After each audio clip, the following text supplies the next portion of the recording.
Okay friends, तो ये problem हमने अभी P2 प्रॉब्लम की थी और ये प्रॉब्लम्स की हमने अभी सिर्फ इसकी फॉर्मुलेशन कर ली है। अब इसी प्रॉब्लम को हम लोग ग्राफिकल मेथड से सॉल्व करेंगे। ठीक है, चलिए P2 प्रॉब्लम है और हम इसको कर रहे हैं सॉल्यूशन बाय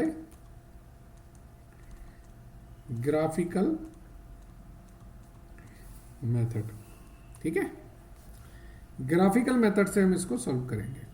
तो एक बार जरा फॉर्मूलेशन लिख लें दोबारा से।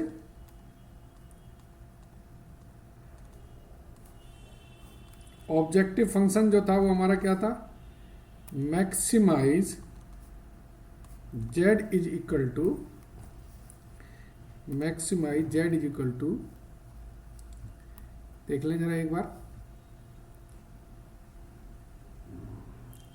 5x प्लस 2y, ये नीचे लिखा है 5x plus 2y, 5x plus 2y subject to क्या था, 2x plus 6y is less than 24, 6x plus 2y less than 24 where x and y is greater than 0। ये फॉर्मूलेशन हो गया। अब हम बात कर रहे हैं सॉल्यूशन बाय ग्राफिकल। तो कैसे करेंगे सॉल्यूशन बाय ग्राफिकल, जरा समझ लें। ग्राफिकल मेथड में ये जो हमारी इक्वेशंस हैं, कांस्टेंट की जो इक्वेशंस हैं, इन इक्वेशंस को हम प्लॉट करते हैं एक ग्राफ पर। ठीक है, कैसे प्लॉट करते हैं जरा लिख लें। एक हमारे पास इक्वेशन 1 है और एक इक्वेशन हमारे पास 2 है। पहली इक्वेशन क्या है, 2x plus 6y is less than 24। दूसरी इक्वेशन क्या है, 6x plus 2y is less than 24। अब हम लिखते हैं x is equal to 0 put करते हैं। तो जब हम x is equal to 0 put करेंगे तो इस इक्वेशन में आ जाएगा 6y इज लेस देन 24 और y इज लेस देन 4। ठीक है, ऐसे ही इस इक्वेशन में आ जाएगा 2y इज लेस देन 24 और y इज लेस देन 12। तो इसके जो कोऑर्डिनेट बने वो क्या बने, x 0 है, y 4 है, और इसके जो कोऑर्डिनेट बने वो क्या बने, x 0 है और y 12 है। अब हम y को पुट करते हैं 0, तो ये बनेगा हमारा 2x इज लेस देन 24 और इसमें बनेगा 6x is less than 24, x is less then 12 और x is less then greater और इक्वल टू 12। तो इसके जो कोऑर्डिनेट बने, अब y 0 है और इसके जो कोऑर्डिनेट बने कि y 0 है। तो ये दोनों इक्वेशन के ये कोऑर्डिनेट्स हैं। अब इन कोऑर्डिनेट्स को हम लोग प्लॉट करेंगे। तो हम प्लॉट करेंगे तो उसके लिए हमें एक ग्राफ बनाना पड़ेगा।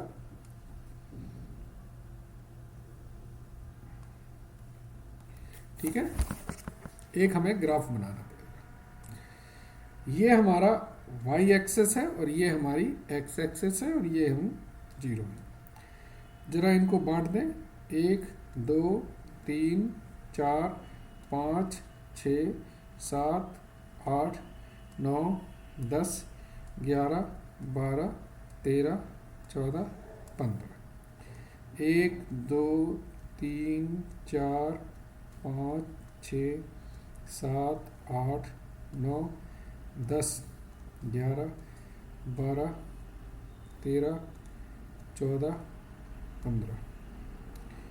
1, 2, 3, 4, 5, 6, 7, 8, 9, 10, 11, 12, 13, 14, 15। 1, 2, 3, 4, 5, 6, 7, 8, 9, 10, 11, 12, 13, 14, 15। ये मैंने कर दिए। अब मुझे जो ऊपर कोऑर्डिनेट्स मैंने निकाले हैं उनको प्लॉट करना है। तो जैसे ये है 0, 4, तो 0, 4 हमारा कहाँ पर होगा? ये कोऑर्डिनेट मेरा 0, 4 है। दूसरा कोऑर्डिनेट क्या है? 0, 12। नहीं, इसी लाइन का जो दूसरा कोऑर्डिनेट है वो है 12, 0। तो ये जो कोऑर्डिनेट है वो मेरा 12, 0 है। तो एक जो लाइन बनेगी वो इन दोनों को मिलाती हुई बनेगी। ठीक है, चलिए अब जरा दूसरी लाइन पे देखेंगे। उसका जो कोऑर्डिनेट है वो है 0, 12 और दूसरा कोऑर्डिनेट है हमारा 4, 0। तो जो दूसरी लाइन बनेगी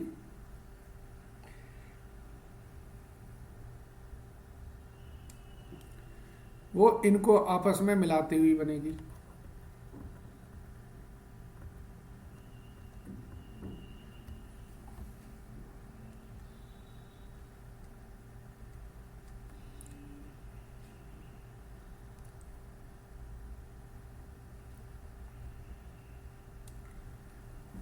ठीक है, तो अब हमें ऐसा एरिया चाहिए है जो एरिया दोनों लाइनों के कॉमन हो, जो दोनों लाइन के अंदर है हिस्सा, वो हिस्से को हम शेडेड कर देंगे।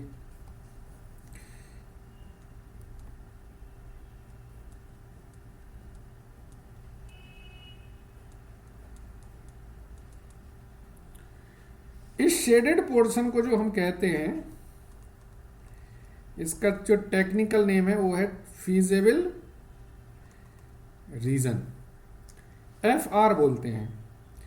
तो फीजेबल रीजन के जो कोऑर्डिनेट्स हैं जरा वो और लिख लें। ये कोऑर्डिनेट है 0, 0, ये कोऑर्डिनेट है 4, 0, ये कोऑर्डिनेट है 0, 4 और ये कोऑर्डिनेट जब एग्जैक्ट आप ग्राफ पे बनाएंगे तो ये कोऑर्डिनेट निकलेंगे 3, 3। कितने? 3, 3। अब तो हमने क्या किया? हमने पहले जो कांस्टेंट लाइन थी उनमें x और y को 0 पुट करके हमने उनके कोऑर्डिनेट निकाले और उन कोऑर्डिनेट को प्लॉट करके वो लाइंस खींच दी। तो ये वाली जो लाइन है ये मेरी लाइन 1 है, यानी कि 2x + 6y is greater then 24। ये जो लाइन है ये मेरी लाइन 2 है, यानी कि 6x + 2y is greater then 24।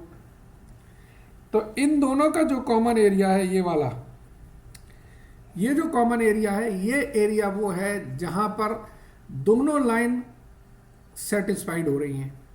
ठीक है, थर्ड स्टेप जो होता है, पहला स्टेप हो गया मेरा कोऑर्डिनेट निकालना। पहला स्टेप क्या हुआ? कोऑर्डिनेट निकालना। दूसरा स्टेप होता है ग्राफ पे प्लॉट करना और जो तीसरा स्टेप होता है वो होता है कि हम कोऑर्डिनेट्स जो हमारे हैं उन कोऑर्डिनेट्स को अब हम ऑब्जेक्टिव फंक्शन पर प्लॉट करें। ठीक है ना, तो कोऑर्डिनेट और इसी को हम बोलते हैं वर्टिसेस ऑफ फीजिबल रीजन ठीक है ना,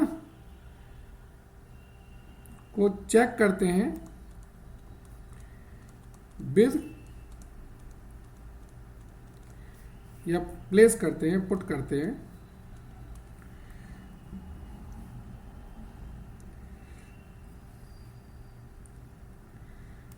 प्लेस्ड इन ऑब्जेक्टिव फंक्शन। ठीक है ना, प्लेस्ड वर्ड यूज करेंगे, चेक नहीं करेंगे। तो ये वर्टिसेस देखें, वर्टिसेस एफ आर की क्या क्या है, 0 0 0 4 3 3 और 4 0। और जो ऑब्जेक्टिव फंक्शन था वो क्या था, z is equal to 5x plus 2y।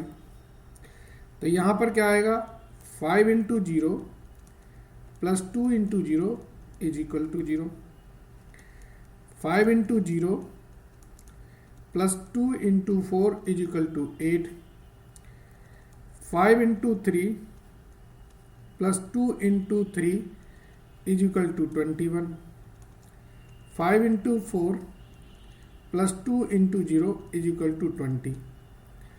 चूंकि हमारा ऑब्जेक्टिव क्या है, हमारा ऑब्जेक्टिव है मैक्सिमाइज करना। तो जो मैक्सिमम वैल्यू है ऑब्जेक्टिव फंक्शन की वो किस रेंज में आ रही है, मैक्सिमम वैल्यू आ रही है 21, ये हमारी मैक्सिमम है। ठीक है ना, तो हमारा जो आंसर होगा वो क्या होगा, final answer x is equal to 3, y is equal to 3, that is produce 3 unit of A and 3 unit of B for maximum profit of 21। ठीक है ना, प्रोड्यूस करें 3 unit of A and 3 unit of B for maximum profit of 21। एक बार इसको फिर से देख लेते हैं। हमने एक जो प्रॉब्लम थी P2 प्रॉब्लम, इसका हमने पहले फॉर्मुलेशन किया, इसके बाद हमने इसके कॉन्स्टेंट्स लिखे और इसके बाद नॉन नेगेटिव कंडीशन लगाई। नॉन नेगेटिव कंडीशन के बाद हमने इसको बताया कि भाई हम इसका सॉल्यूशन कैसे करेंगे। तो मैंने बताया जो कांस्टेंट लाइन है पहली और दूसरी इक्वेशंस पर हम इनसे x और y को प्लेस 0 पुट करके इनके कोऑर्डिनेट्स निकाल लेंगे और कोऑर्डिनेट निकालने के बाद इन कोऑर्डिनेट को हम प्लेस कर देंगे ग्राफ पे। ग्राफ में जो हमारी दोनों लाइनों का कॉमन एरिया है या जितने भी कांस्टेंट हैं उनका सबका कॉमन एरिया है, उस कॉमन एरिया को हम कहते हैं फीजिबल रीजन। तो फीजिबल रीजन की वर्टिसेस को हम निकाल लेते हैं या कोऑर्डिनेट्स को निकाल लेते हैं। वर्टिसेस का मतलब है इनके सिरे, तो ये सिरे हैं इनके। तो वर्टिसेस के जो फीजिबल रीजन के जो वर्टिसेस हैं उन वैल्यूज को हम पुट अप करते हैं ऑब्जेक्टिव फंक्शन में। ऑब्जेक्टिव OF का मतलब होता है ऑब्जेक्टिव फंक्शन। तो ऑब्जेक्टिव फंक्शन में जब हम प्लेस करते हैं तो जो मैक्सिमम वैल्यू मिलेगी वो मैक्सिमम वैल्यू हमारी आंसर है। तो उसके जो वर्टिसेस हैं यानी कि 3 और 3, यानी कि x की वैल्यू 3 है और y की वैल्यू 3 है। तो फाइनल आंसर हमारा आया कि x और y की वैल्यू 3 है और x और y हमने क्या माने थे, नंबर ऑफ यूनिट्स माने थे। तो यानी कि 3 यूनिट हम A की बनाए और 3 यूनिट B की बनाए, जिससे हमारा मैक्सिमम प्रॉफिट कितना होगा, 21 होगा। चलिए, तो ये हमने जो अभी पढ़ा ये ग्राफिकल मेथड से पढ़ा सॉल्यूशन। अब हम इसके बाद जो सम करने जा रहे हैं वो सम करेंगे, एक मिनट, अब हम जो सम करेंगे एक हम प्रॉब्लम लेंगे, उस प्रॉब्लम को, वो प्रॉब्लम बेसिकली उसका हम फॉर्मुलेशन भी करेंगे और उसके बाद उसकी हम ग्राफिकल मेथड से भी उसको सॉल्व करेंगे। ठीक है ना, उसको हम ग्राफिकल मेथड से भी सॉल्व करेंगे, फिर उसको हम लोग ग्राफिकल मेथड से सॉल्व करने के बाद फिर हम उसको सिंप्लेक्स मेथड से भी सॉल्व करेंगे। आई थिंक सो अब आप लोगों को ये तो क्लियर हो गया है कि लीनियर प्रोग्रामिंग क्या है और लीनियर प्रोग्रामिंग का यूज़ क्या है। थोड़ा सा मैं आपको डिस्कशन में बता दूं कि असाइनमेंट और ट्रांसपोर्टेशन की जो प्रॉब्लम्स हैं वो भी लीनियर प्रोग्रामिंग से सॉल्व की जा सकती हैं, बट चूंकि उन प्रॉब्लम्स की हम लोगों ने स्पेसिफिक टेक्निक्स डेवलप कर ली है, इसलिए उन्हें लीनियर प्रोग्रामिंग से सॉल्व करना बड़ा लेंदी हो जाता है। ठीक है, तो अब हम एक प्रॉब्लम ऐसी लेते हैं जिस प्रॉब्लम पर हम तीनों मेथड्स, तीनों चीज़ें अप्लाई करेंगे। बिल्कुल जैसे अभी ये प्रॉब्लम की थी ना, वैसी ही एक प्रॉब्लम करेंगे, और उसके बाद जब वो प्रॉब्लम हो जाएगी तो आपके सारे कॉन्सेप्ट्स क्लियर हो जाएंगे, और जब कॉन्सेप्ट क्लियर हो जाते हैं तो आपको पता है कि फिर आप उसको, एक सेकेंड,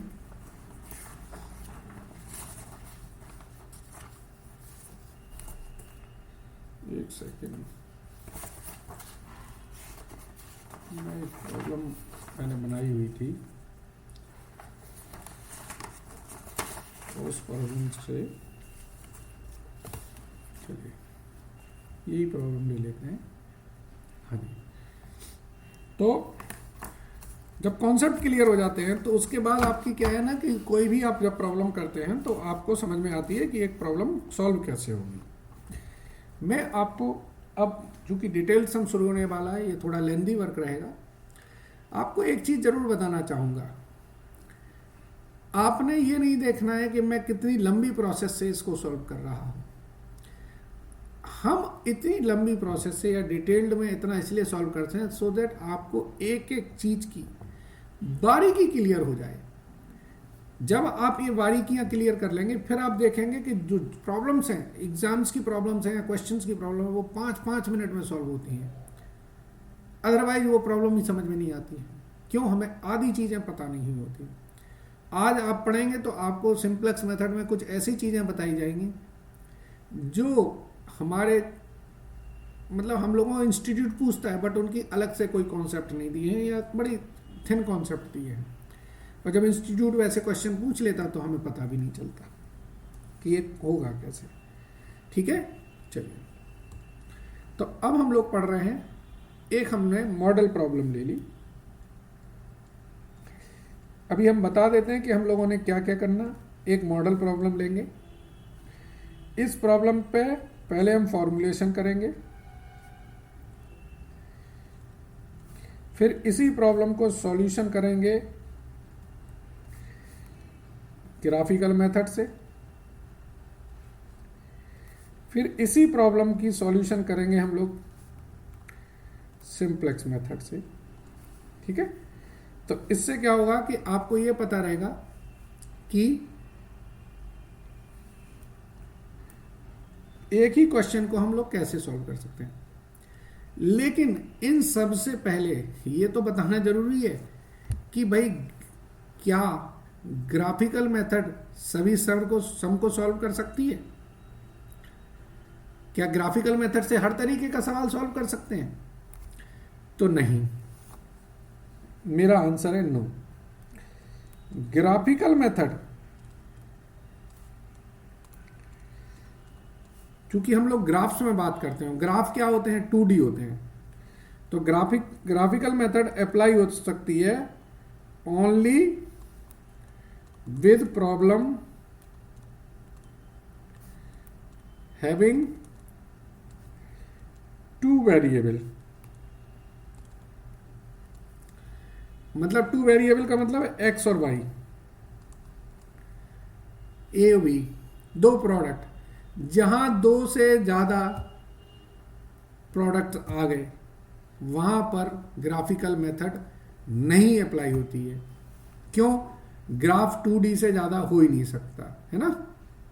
चलिए, तो एक थोड़ा सा ग्राफिकल मेथड का एक ओवरव्यू ले लेते हैं जो बुक्स की लैंग्वेज में है,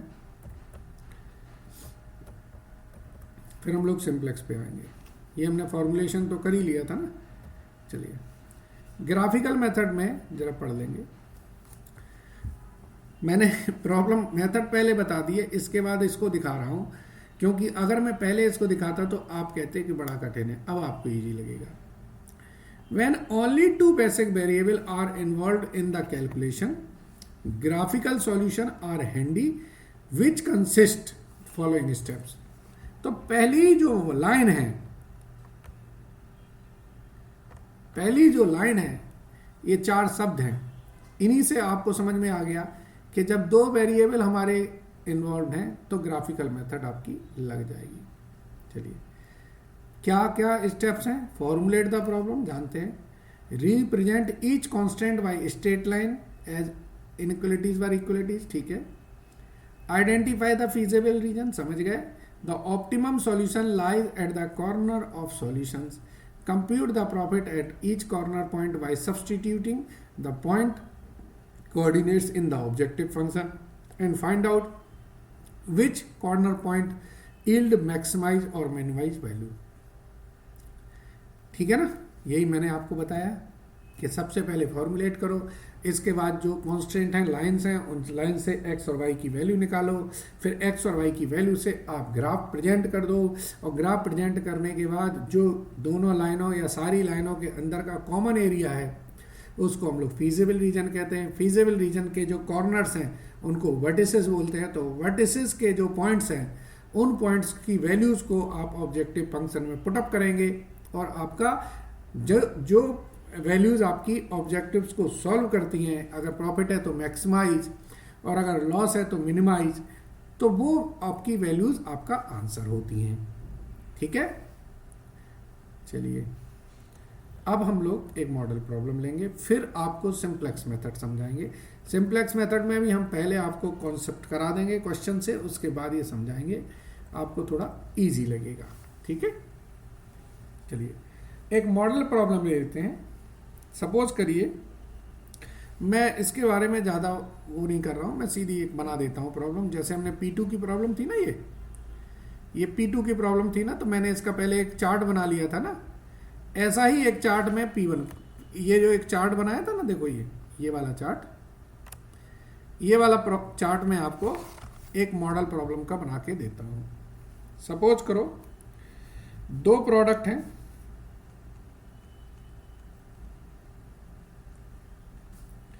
प्रोडक्ट ए और बी। मैं थोड़ा सा अपनी सहूलियत के लिए इनके नेचर भी बता देता हूँ। ये प्रोडक्ट ए जो है पैंट शर्ट है और प्रोडक्ट बी जो है वो पैंट है। ठीक है, अब मेरे पास दो डिपार्टमेंट हैं, एक है कटिंग डिपार्टमेंट और एक है स्टिचिंग डिपार्टमेंट।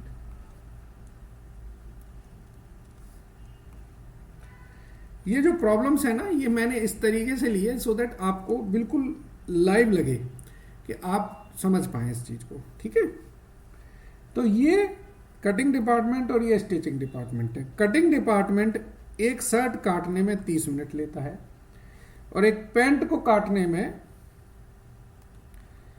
20 मिनट लेता है। स्टिचिंग डिपार्टमेंट शर्ट को 5 मिनट में बना देता है और पैंट को 10 मिनट में बना देता है। जो कटिंग डिपार्टमेंट के पास जो टोटल टाइम है वो इसके लिए है 300 मिनट और इसके लिए है 110 मिनट। ठीक है, और जो प्रॉफिट है इनका, इसका 6 रुपये प्रॉफिट है और इसका 8 रुपये प्रॉफिट है। ठीक है, तो अब हमें find out the number of units of A and B to maximize profit। ये मेरी एक मॉडल प्रॉब्लम है या एक मैं कह सकता हूं एग्जांपल है। ये मैंने आपको एक अलग से कॉन्सेप्ट पढ़ाया था, इसको याद रखना, इसको सर्किल कर लेते हैं कि ग्राफिकल मेथड लगती कब है। ठीक है, तो हमारा जो मैंने बोला ना अभी हम जो करने जा रहे हैं वो कहाँ से शुरू होता है, यहाँ से शुरू होता है। एक मॉडल प्रॉब्लम ले ली मैंने। अब इसमें हमारा सॉल्यूशन के लिए सबसे पहला स्टेप क्या है? Formulation of linear programming. हम लीनियर प्रोग्रामिंग की फॉर्मुलेशन कर रहे हैं।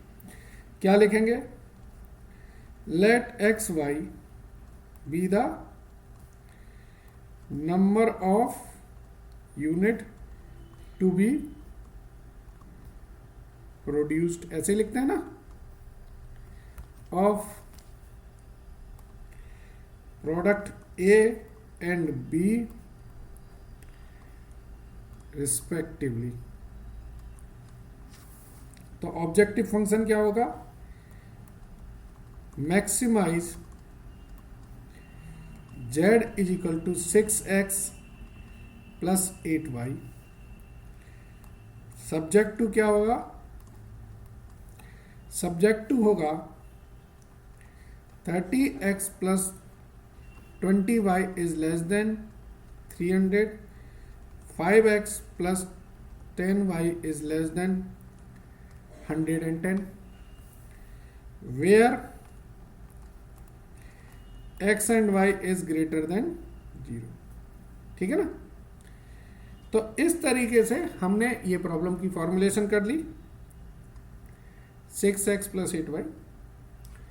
अब इसी प्रॉब्लम की हम लोग सॉल्यूशन करेंगे, किससे? ग्राफिकल मेथड से। चलिए, तो हम इस प्रॉब्लम की अब सॉल्यूशन करेंगे बाय ग्राफिकल मेथड। ठीक है? ग्राफिकल मेथड में मैंने आपको बताया है कि जो कांस्टेंट हैं उन कांस्टेंट को हम बना लेते हैं लाइंस। तो एक हमारी पहली कांस्टेंट है और यहां पर दूसरी कांस्टेंट है। जरा देख लें क्या है। पहली कांस्टेंट है हमारी 30x plus 20y is less than 300, और दूसरी कांस्टेंट क्या है? 5x plus 10y is less than 110। यही है। हम क्या करेंगे? हम करेंगे पहले x को पुटअप करेंगे 0, तो हमारा क्या आएगा? 20y इज इक्वल टू 300 और y इज इक्वल टू 15। यहां पर क्या होगा? 10y इज इक्वल टू 110 और y इज इक्वल टू 11। तो यहां पर जो कोऑर्डिनेट हुए वो हुए 0, 15 और 0, 11। अब हम प्लेस करेंगे y इज इक्वल टू 0, तो ये आ जाएगा 30x इज इक्वल टू 300 और x इज इक्वल टू 10। यहां पर आ जाएगा 5x इज इक्वल टू 110 और x इज इक्वल टू 22। तो इसके जो कोऑर्डिनेट बने वो 10, 0 एंड 22, 0। ठीक है ना? तो पहला स्टेप हमारा है कि हम कोऑर्डिनेट्स निकाल लें। अब दूसरा स्टेप है प्लेस करें इन ग्राफ। ग्राफ में प्लेस करेंगे। तो ग्राफ के लिए मैंने आपको ग्राफ बनाएंगे। पहले तो बड़ा साफ सुंदर सा ग्राफ बनाएंगे।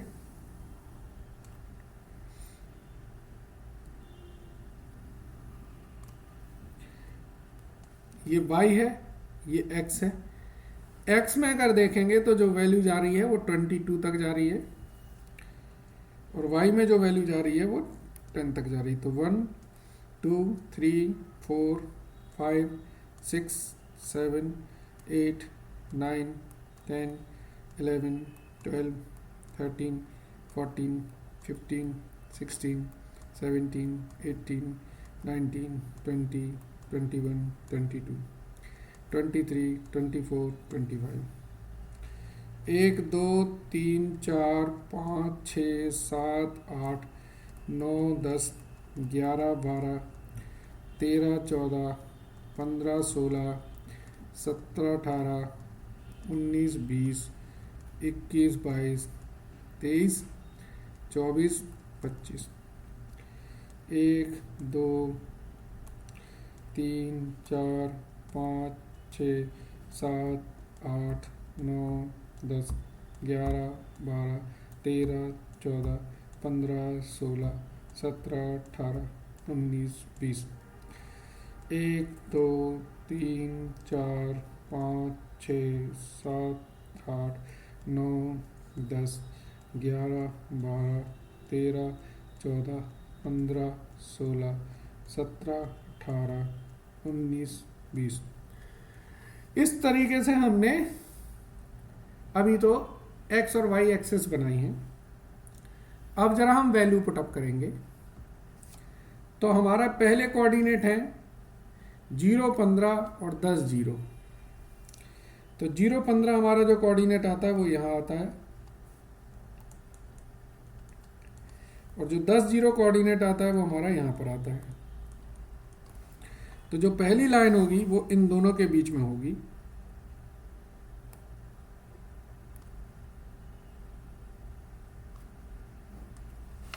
ठीक है, चलिए दूसरा कोऑर्डिनेट है वो हमारा 0, 11। ठीक है, दूसरा कोऑर्डिनेट है हमारा 0, 11 और 22, 0। तो दूसरी लाइन जो होगी वो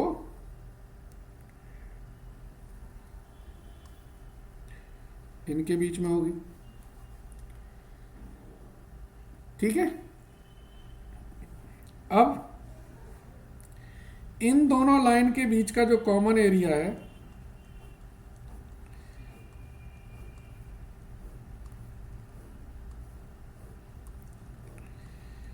वो ये है।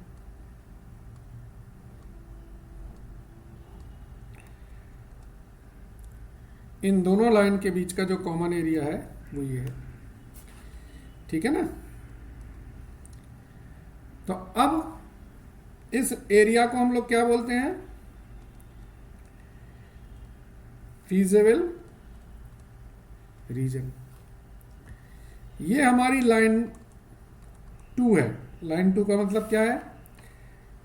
5x plus 10y is less than 110। और ये हमारी लाइन 1 है, यानी कि 30x plus 20y is less than 300। Less than 300 का मतलब होता है कि ये जो आंसर है वो इसके नीचे इसी तरफ है, ऊपर की तरफ नहीं जाना है। आंसर नीचे की तरफ का है, इस रेंज में है, इस तरफ है आंसर। समझ गया आप? ग्रेटर देन होता है तो आंसर फिर ऊपर की तरफ होता है। तो अब हमें यह पता है कि जो आंसर है वो इस रीजन में फॉल करता है। तो इस रीजन के हम वर्टिसेस देख लें। वर्टिसेस कौन कौन से हैं? ये वर्टिसेस हमारी 0, 0 है, ये हमारी 10, 0 है, ये हमारी 0, 10 है। और इस वर्टिसेस को जब आप काउंट करेंगे तो ये वर्टिसेस आएगी आपकी 4 और 9। ठीक है, चलिए स्टेप 3 क्या है? स्टेप 3 बताया था ना मैंने कि जो वर्टिसेस आती हैं उन वर्टिसेस को वर्टिसेस ऑफ फीजिबल रीजन, और ये होता है objective function z is equal to 6x plus 8y। तो वर्टिसेस हम लोग लिख लेंगे 0, 0, 0, 11, 4, 9, 10, 0। ये 4 वर्टिसेस हैं, और इनको जरा प्लस करेंगे तो 6 into 0 plus 8 into 0 is equal to 0। 6 into 0 plus 8 into 11 is equal to 88। 6 into 4 plus 8 into 9 is equal to 96। और 6 into 10 plus 8 into 0 is equal to 60। अगर गौर से देखेंगे तो ये वैल्यूज हमारी मैक्सिमम है, और ये वैल्यू मैक्सिमम है, यानी कि जो आंसर है वो हमारा ये है। That is x is equal to 4 and y is equal to 9। और दैट मीन्स प्रोड्यूस करना है हमें 4 unit of A and 9 unit of B for optimum profit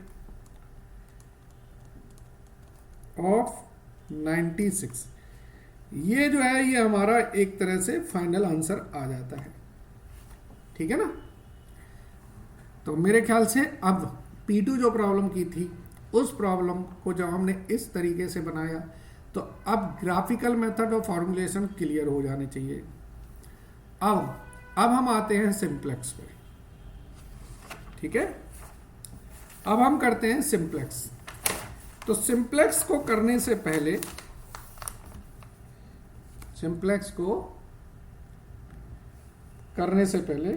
solution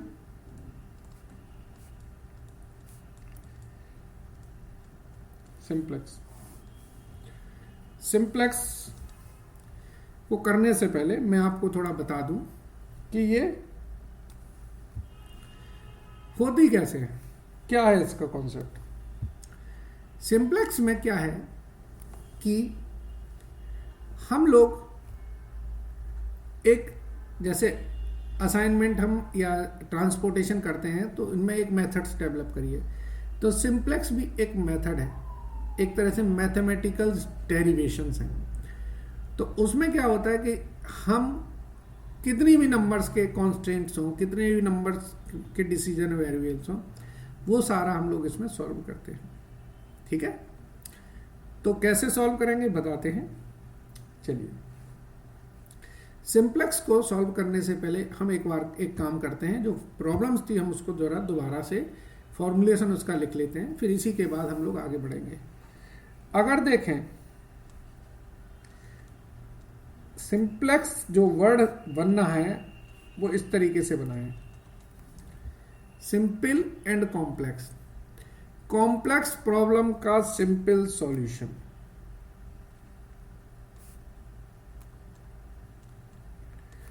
complex problem का सिंपल सॉल्यूशन।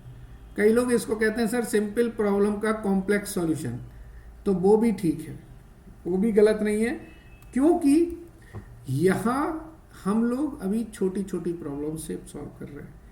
आपने अभी कॉम्प्लेक्स प्रॉब्लम ना तो आपके सिलेबस में है ना आपने देखे। जब प्रैक्टिकल लाइफ में या MSc BSc में जब हम पढ़ते हैं तो वहां प्रॉब्लम काफ़ी कॉम्प्लेक्स होती हैं, उस टाइम पर ये मेथड सिंपल ही लगती है। लेकिन अब जैसे हमने ग्राफिकल वाली प्रॉब्लम को जब हम इस पर करेंगे तो हमारी क्या है, ये सिंपल प्रॉब्लम का कॉम्प्लेक्स सॉल्यूशन है। क्यों?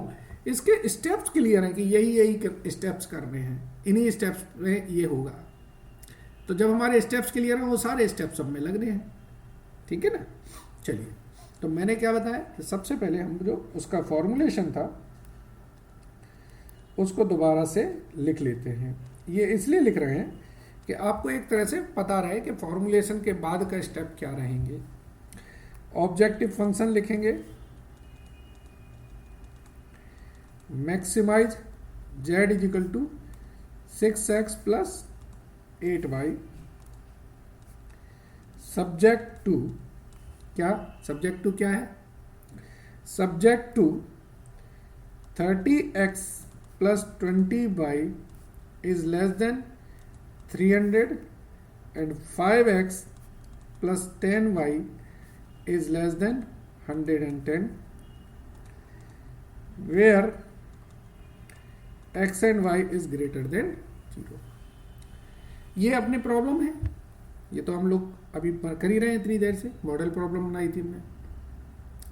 और हमने ये भी बताया था कि इसमें जो प्रोडक्ट A है वो पेंट है और जो B है वो शर्ट है। चलिए, पहले हम लोग सिंप्लेक्स करेंगे, फिर हम एक चीज और सिखाएंगे आपको। चलिए,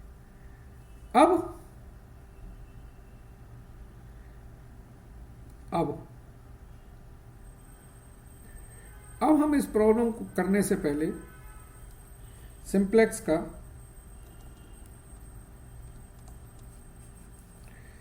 कि जो सबसे पहला स्टेप होता है, स्टेप 1, उसको बोलते हैं रिमूव इनइक्वालिटीज। इनइक्वालिटीज का मतलब है अगर आपके कांस्टेंट में ये साइन है, इनको रिमूव कर दीजिए बाय इंट्रोड्यूसिंग स्लैक। अगर ये वाला साइन है और सरप्लस, अगर ये वाला साइन है वेरिएबल, स्लैक और सरप्लस वेरिएबल। अब इसका थोड़ा सा आपको पहले लिटरल मीनिंग समझाते हैं। सपोज करो x और y इस तरीके से हैं कि इनका जो टोटल है वो 300 के बराबर नहीं है। तो हमें चूंकि इस इनइक्वलिटीज को रिमूव करना है, तो हम क्या करेंगे कि एक इसमें डिफरेंस अमाउंट, मैं कहता हूं इनका टोटल 299 है, इस पूरे हिस्से का टोटल जब वैल्यूज आ गई तो इसकी वैल्यूज का टोटल 299 है। अभी चूंकि हमें स्टार्टिंग में नहीं पता है ना कि 299 है कि 298 है कि 305 है कि 302 है, तो हमें ये जब हमने कैलकुलेट करा तो 299 है। तो यानी कि x और y, जो x और y है वो इस तरीके से हो सकते हैं कि इनका जो टोटल है वो टोटल आपका 300 से कम हो। ठीक है ना, समझो। जैसे हम लिख रहे हैं ना 30x plus 20y is less than 300, और दूसरी हम लिख रहे हैं 5x plus 10y is less than 110। तो x और y may be in such quantity that 30x plus 20y is not equal to 300। ठीक है ना। So S1 and S2 represent the quantity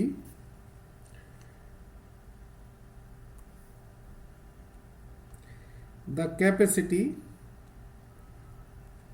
और क्वांटिटी, इसको वर्ड यूज करेंगे the balance capacity, और इसी को हम वर्ड यूज करेंगे स्पेयर कैपेसिटी।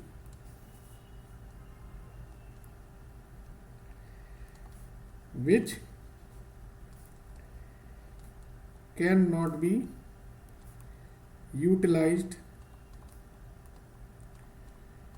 इन प्रोडक्शन, और which is not utilize, can not be की जगह विच इज नॉट यूटिलाइज कर दे ज्यादा अच्छा है, इन प्रोडक्शन।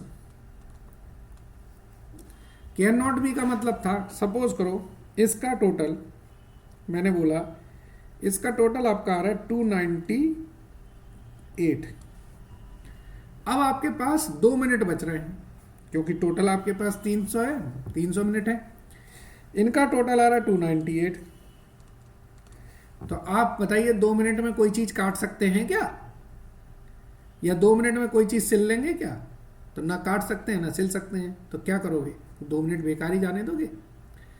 तो वो S1 और S2 क्या, ये जो बैलेंस कैपेसिटी है इसी को हम बोलते हैं स्पेयर कैपेसिटी, जिसको हम यूटिलाइज नहीं कर सकते हैं, वो रिप्रेजेंट करते हैं। सो इसको हम फिर जब इनइक्वलिटीज रिमूव करेंगे तो इस तरीके से लिख देंगे,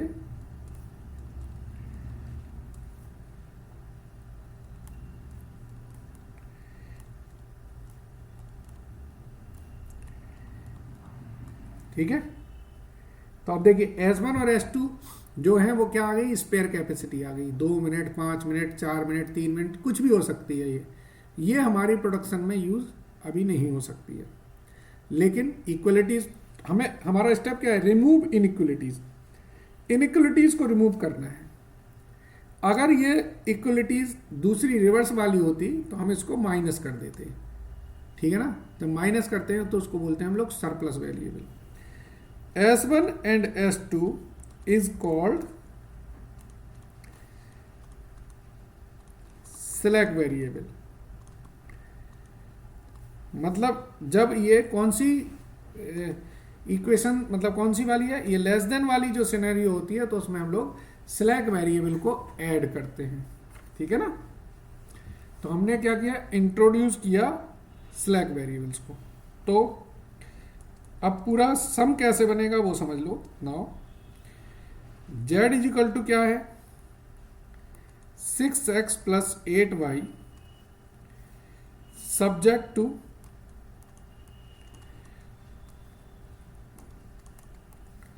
subject to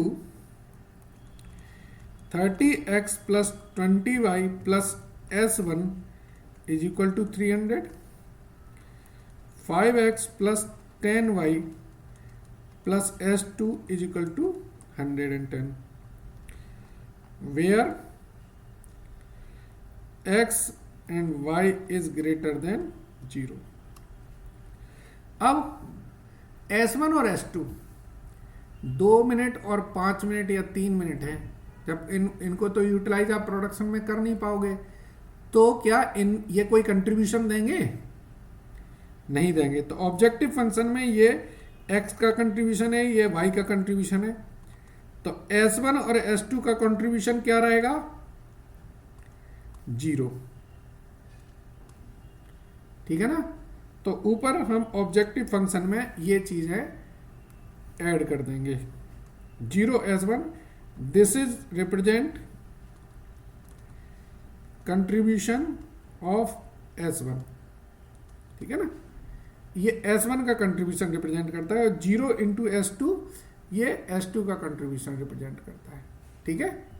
चलिए, तो पहला स्टेप क्या था, s1 और s2 को हमने इंट्रोड्यूस कर दिया। s1 s2 क्या है, स्लैक वेरिएबल है। या पहला स्टेप क्या हुआ, इनइक्वलिटीज को आपने हटाया। अब आप बात करते हैं हम लोग अगले स्टेप की। तो अगले स्टेप पे जाएंगे।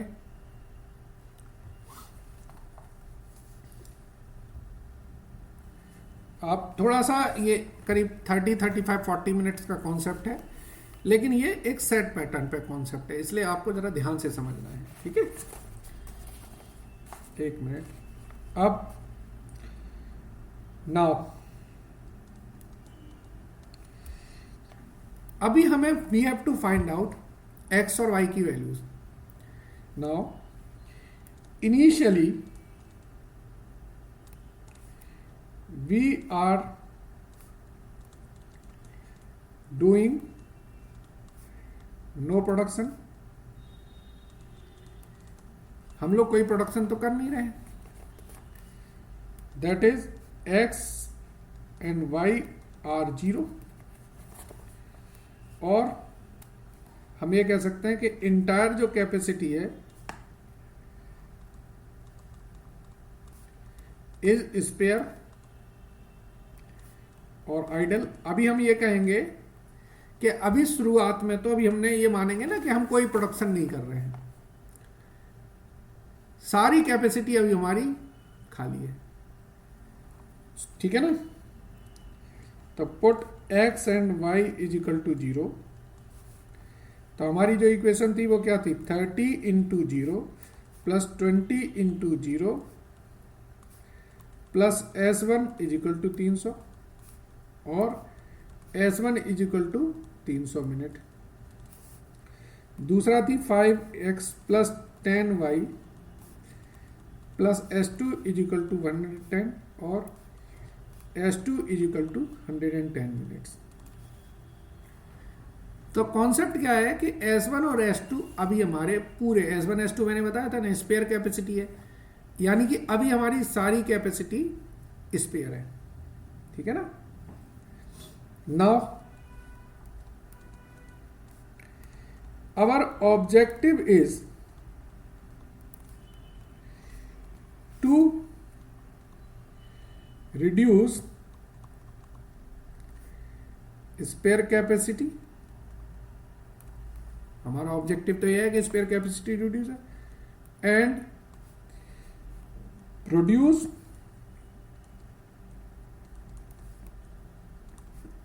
एक्स एंड वाई, ठीक है ना। एक्स एंड वाई को हम प्रोड्यूस करें।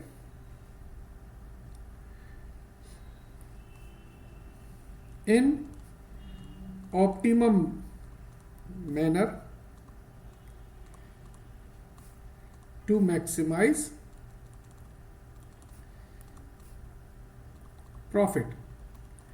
हमारा ऑब्जेक्टिव है कि हम S1 और S2, स्पेयर कैपेसिटी क्या है, S1 और S2, इसको हम कम करें और X और Y को बढ़ाएं, प्रोड्यूस करें इन ऑप्टिमम मैनर सो दैट हमारा प्रॉफिट मैक्सिमाइज हो।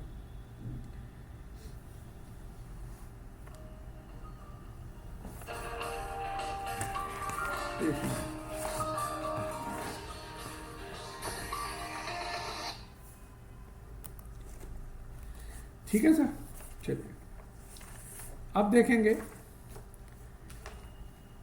Simplex table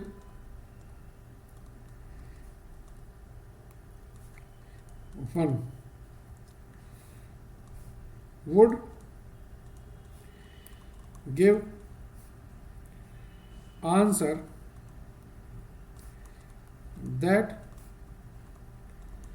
which product should be produced first with how many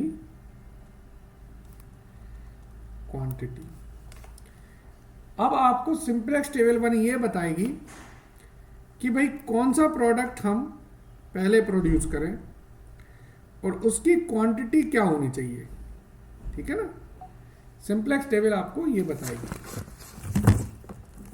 एक मिनट, चलिए तो समझें सिंप्लेक्स टेबल बनेगी कैसे। सिंप्लेक्स टेबल के लिए वन के लिए आप देख लीजिए कैसे बनती है। ये हम बना रहे हैं सिंप्लेक्स टेबल वन। जरा ध्यान से समझिएगा, इसी टेबल को हम लोग इनिशियल टेबल भी बोलते हैं। कभी कभी क्वेश्चन आता है कि इनिशियल टेबल बना के दे दीजिए। ठीक है,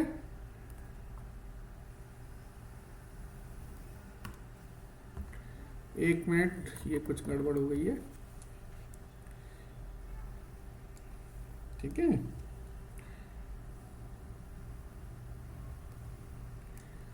चलिए तो सिंप्लेक्स टेबल बन के जो हिस्से होते हैं वो समझा देते हैं। पहले तो नॉर्मल टेबल को आपने इन हिस्सों में बांट देना है, 3 हिस्सों में। ठीक है, अब इन 3 हिस्सों के भी 3 हिस्से होते हैं, तो समझ लीजिए। ये हिस्सा कहलाता है आपका कंट्रीब्यूशन, ये वाला हिस्सा कहलाता है आपका बेसिक वेरिएबल, और ये हिस्सा कहलाता है आपका क्वांटिटी। ठीक है, कंट्रीब्यूशन को हम लोग सी जैसे रिप्रेजेंट करते हैं। चलिए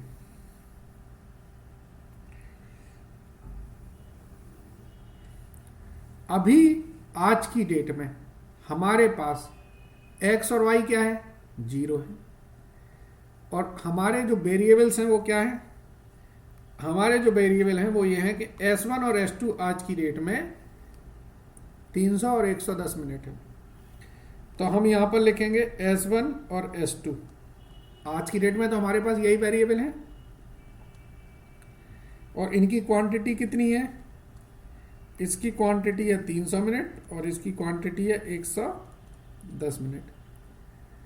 ये S1 और S2 अभी कितना कंट्रीब्यूशन दे रहे हैं,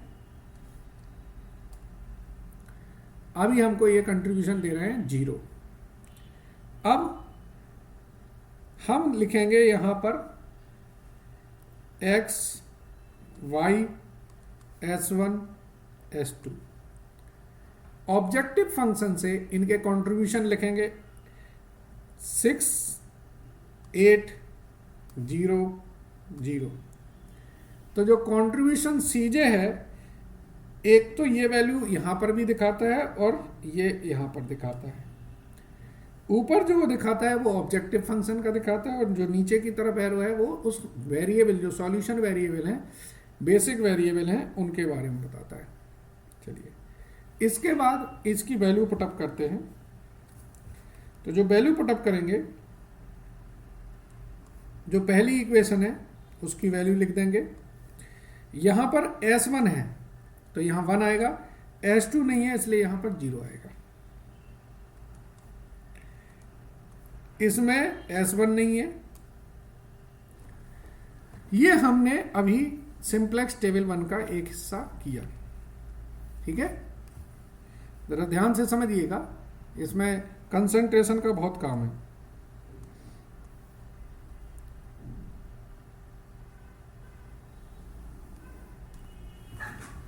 अब हम जो कैलकुलेशन कर रहे हैं वो समझिए। आज की डेट में मेरे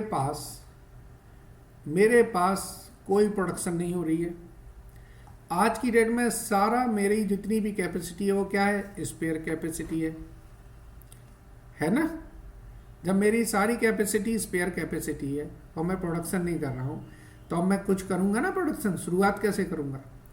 तो सवाल ये है कि हम कौन सा प्रोडक्शन करें, कौन सा प्रोडक्ट करें। पहले एक्स बनाए कि वाई बनाए, और दूसरा सवाल है कितनी क्वांटिटी से बनाए।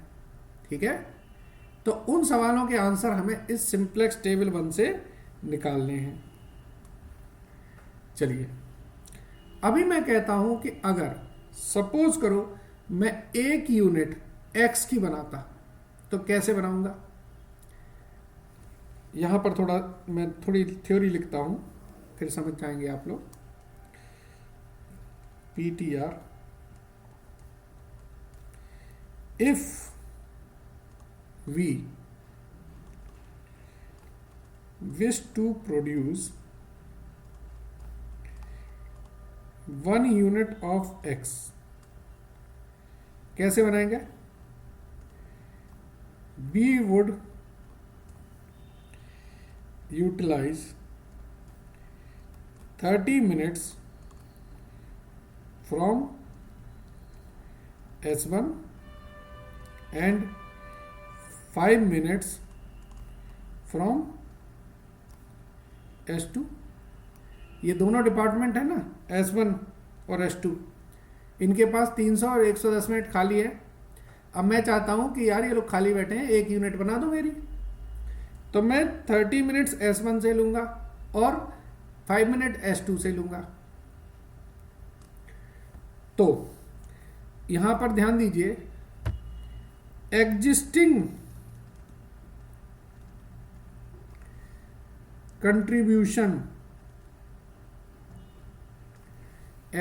Contribution loss of S1 and S2 due to production of 1 unit of X क्या होगा? 30 मिनट है और कंट्रीब्यूशन कितना है? 0। ये क्या है?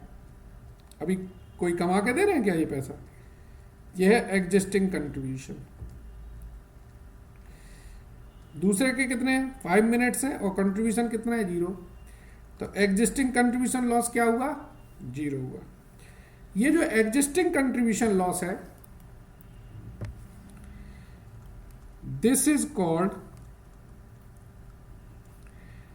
ZJ इन सिंप्लेक्स टेबल। सिंप्लेक्स टेबल में इसको हम लोग क्या बोलते हैं? ZJ बोलते हैं। तो देखिए, ZJ क्या है? ZJ रिप्रेजेंट करता है कि अगर आप एक यूनिट SX की बनाते हैं तो उसके लिए जितना आपने S1 और S2 का टाइम यूटिलाइज किया, उन्होंने कितना कंट्रीब्यूशन लॉस कर दिया।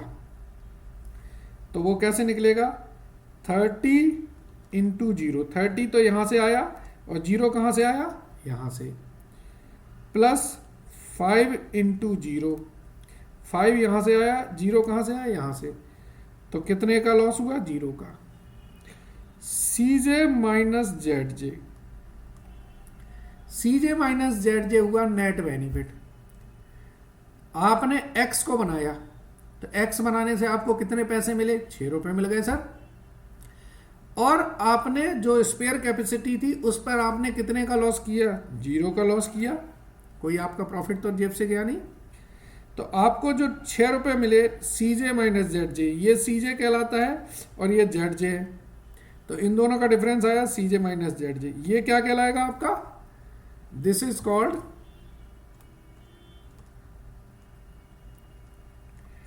Net benefit. और ये क्या है आपका, ये है आपकी, ये क्या है आपका एग्जिस्टिंग लॉस। आपकी लॉस तो कुछ हुई नहीं, एग्जिस्टिंग कंट्रीब्यूशन लॉस हो गई, एग्जिस्टिंग कंट्रीब्यूशन लॉस। ऐसे ही अब हम दूसरे का निकालेंगे। अगर हमने x की जगह y बनाया होता तो हम क्या कहते, 20 मिनट लेते हैं हम सर S1 से, 10 मिनट लेते हैं हम S2 से, तो इनका टोटल कितने का लॉस हो जाता है, 0 का, और मेरे को फायदा कितने का हो जाता, 8 का। ऐसे ही अगर मैं आगे की कैलकुलेशन कर लेंगे, ये 0 ही रहेगा। और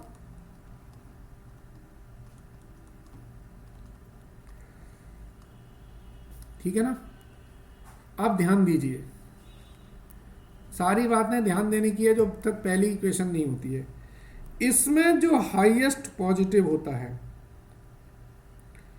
highest positive in CJ minus ZJ रो,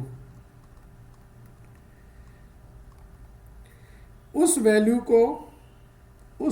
को हम लोग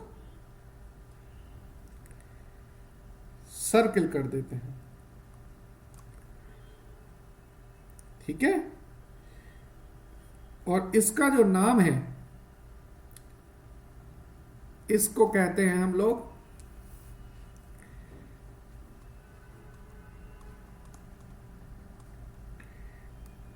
की कॉलम। क्या कहते हैं, की कॉलम। अब मैंने यहां पर तीसरा हिस्सा बताया था ना, ये पता चल गया मुझे। और की कॉलम किसको रिप्रेजेंट करता है, इनकमिंग वेरिएबल। कौन है अभी यहां पर इनकमिंग वेरिएबल, y आ गया। की कॉलम ये रिप्रेजेंट करता है कि कौन सा प्रोडक्ट पहले बनाना है। अब अगला स्टेप है कि कितना बनाना है। तो समझ लीजिए, ये जो तीसरा हिस्सा था इसको मैंने ऐसे ही छोड़ दिया था। इसका जो टेक्निकल नेम है वो है रिप्लेसमेंट रेशियो, और मैंने इसका जो अपना नाम दिया है वो है पॉसिबल प्रोडक्शन। कितना प्रोडक्शन पॉसिबल है, तो पॉसिबल प्रोडक्शन में हम लोग क्या करते हैं, जो क्वांटिटी होती है कैसे निकलता है, क्वांटिटी अपॉन की कॉलम कर देते हैं। तो 300 डिवाइडेड बाई 20 और 110 डिवाइडेड बाई 10, ये 15 यूनिट आई और ये आई 11 यूनिट। मैंने बताया था ना S1 कौन सा डिपार्टमेंट है, ये कटिंग का डिपार्टमेंट है, और S2 स्टिचिंग का डिपार्टमेंट है। अब मुझे आप ये बताओ, अगर आप 15 यूनिट काट सकते हो और 11 यूनिट सिल सकते हो तो क्या करोगे, 11 यूनिट ही बनाओगे कि 15 काट के फिर 11 सिलोगे, 4 यूनिट कटी कटाई रख दोगे। बिल्कुल सही कह रहे हैं आप लोग, हम लोग सिर्फ 11 यूनिट करेंगे। तो इन दोनों का जो लीस्ट होता है,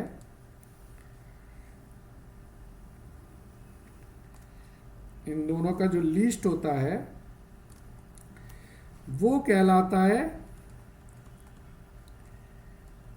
की रो। की कॉलम मिल गया और की रो मिल गया। की रो का मतलब होता है आउट गोइंग वेरिएबल, बाहर जाने वाला वेरिएबल S2 हो गया, ठीक है ना, बाहर जाने वाला वेरिएबल हो गया S2। तो इनकमिंग वेरिएबल कौन है? इनकमिंग वेरिएबल है आपका y और आउटगोइंग वेरिएबल है S2। अब थोड़ा सा भी और गंदा करना है मुझे, तो इसलिए कर लेने देना मुझे। इन दोनों का जो इंटरसेक्शन होता है, इस इंटरसेक्शन को कहते हैं हम लोग की एलिमेंट। और की कॉलम के जो अड़ोसी पड़ोसी बाकी बचे होते हैं उनको बोलते हैं हम लोग करस्पॉन्डिंग एलिमेंट। क्या बोलते हैं? की एलिमेंट बोलते हैं जो की रो और की कॉलम का इंटरसेक्शन है। और करस्पॉन्डिंग एलिमेंट किसे बोलते हैं? जो आपका की कॉलम का बाकी के जो एलिमेंट बचे हैं, जो इंटरसेक्शन पे आ गया वो की एलिमेंट है, बाकी जो है वो करस्पॉन्डिंग एलिमेंट है। चलिए थोड़ा सा मैं अगले पेज पे इनके बारे में लिख देता हूं, ये थोड़ा अनटाइडी वर्क हो गया है इसलिए। चलिए थोड़ा सा लिखें। की कॉलम क्या होता है? Highest positive value of Cj minus Zj row, ठीक है ना, highest positive value of Cj minus Zj row. It represent the incoming variable. Key row किसे कहते हैं? Least value in replacement ratio. It represent the outgoing variable. Key element किसे कहते हैं? Element placed at intersection of key column and key row. Element placed at intersection of key column and key row. और इसमें and this should be one in next table. ये हमारा point है ध्यान रखने वाला कि ये अगली टेबल में ये 1 होना चाहिए। चौथा क्या बताया मैंने? Corresponding element. करस्पॉन्डिंग एलिमेंट किसे कहते हैं? एलिमेंट अदर देन की एलिमेंट इन की column are called corresponding element, and these should be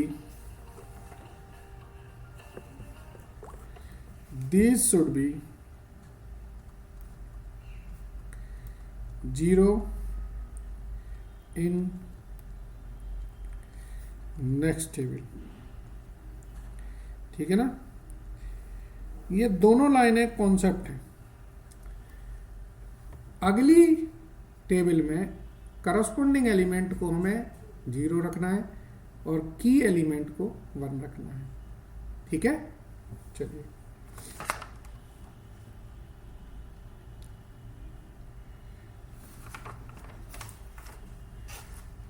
आया कुछ समझ में?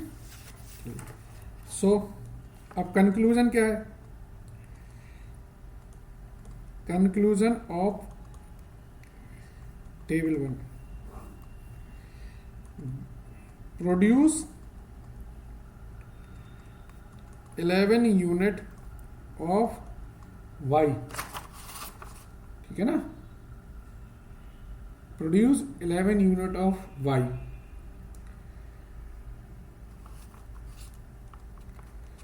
चलिए, now table 2 represent how many unit of y should be reduced and produced, how many unit of y and produced how many number of unit of x। और इसको अगर हम इस तरीके से बोलें, how many unit of y should be reduced to utilize the capacity in the production of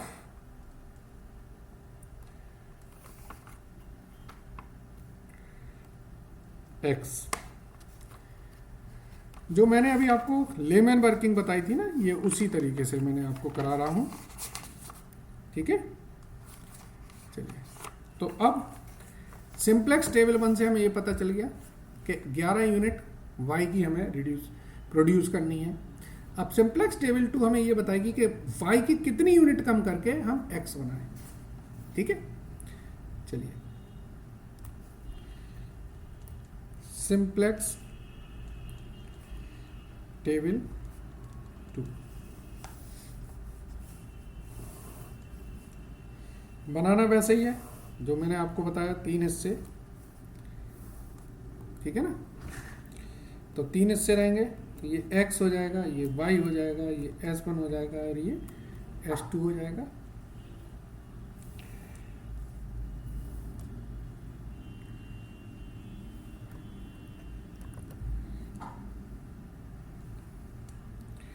चलिए, अब यहाँ पर क्या आएगा?